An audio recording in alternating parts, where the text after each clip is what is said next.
Welcome to PC Error Detective, where we solve PC problems fast. In this video, we'll show you how to disable tamper protection in Windows 10, step by step. Tamper protection helps prevent changes to important security settings. But if you need to disable it for any reason, follow along.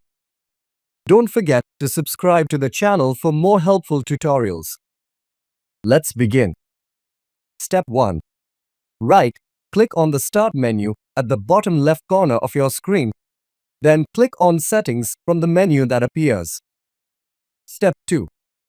In the Settings window, click on Update and Security to access your Windows Update and Security options. Step 3.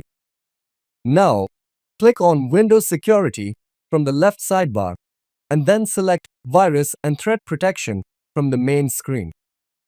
Step 4. Scroll down to the Virus and Threat Protection Settings section and click on the Manage Settings link. Step 5.